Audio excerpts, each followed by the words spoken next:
October నెలాఖరు వరకు తెలంగాణలో డీసీసీ అధ్యక్షుల నియామకాలు పూర్తవుతాయని పీసీసీ అధ్యక్షుడు మహేష్ కుమార్ గౌడ్ తెలిపారు. జిల్లాలో సమర్థవంతమైన నాయకత్వాన్ని రూపొందించాలని ఏఐసీసీ అధ్యక్షుడు మల్లికార్జున ఖర్గే ఆదేశించారని చెప్పారు. క్షేత్రస్థాయిలో ప్రతిపక్షాలను ధీటుగా ఎదుర్కొనే నాయకులకే బాధ్యతలు అప్పగించాలని ఖర్గే నిర్దేశించారన్నారు. నందమూరి బాలకృష్ణ బహిరంగ క్షమాపణ చెప్పాలని అఖిల భారత చిరంజీవి యువత డిమాండ్ చేస్తోంది. అసెంబ్లీ సాక్షిగా మెగాస్టార్ చిరంజీవిని ఉద్దేశించి వ్యంగ్యంగా మాట్లాడిన నందమూరి బాలకృష్ణ వెంటనే బహిరంగ క్షమాపణ చెప్పాలని, తనను తాను అతీత శక్తిగా భావించుకుంటూ నందమూరి బాలకృష్ణ మెగా కుటుంబంపై గతంలో కూడా అనేకసార్లు అవమానకరంగా మాట్లాడడం జరిగిందన్నారు. వివాదాలకు దూరంగా ఉండే మా చిరంజీవి ఎప్పుడూ వాటిపై స్పందించలేదని, అభిమానులుగా మేము కూడా ఆయన మనసెరిగి సంయమనం పాటించామన్నారు. అసెంబ్లీలో జగన్పై బాలకృష్ణ, కామినేని శ్రీనివాస్ చేసిన వ్యాఖ్యలకు వైసీపీ నేత పేర్ని నాని కౌంటర్ ఇచ్చారు. కైకలూరు ప్రజల కష్టాలు పట్టని ఎమ్మెల్యే కామినేని అన్నారు.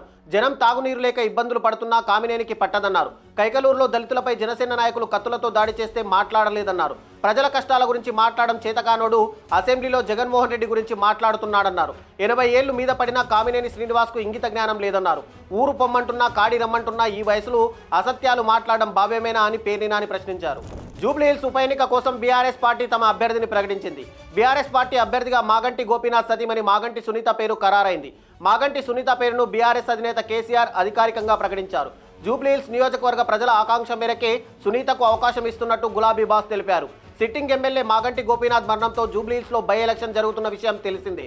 గత జూన్ 8న జూబ్లీహిల్స్ ఎమ్మెల్యే మాగంటి గోపీనాథ్ గుండెపోటుతో కన్నుమూశారు. దీంతో జూబ్లీహిల్స్ ఉప ఎన్నిక తప్పనిసరి అయింది.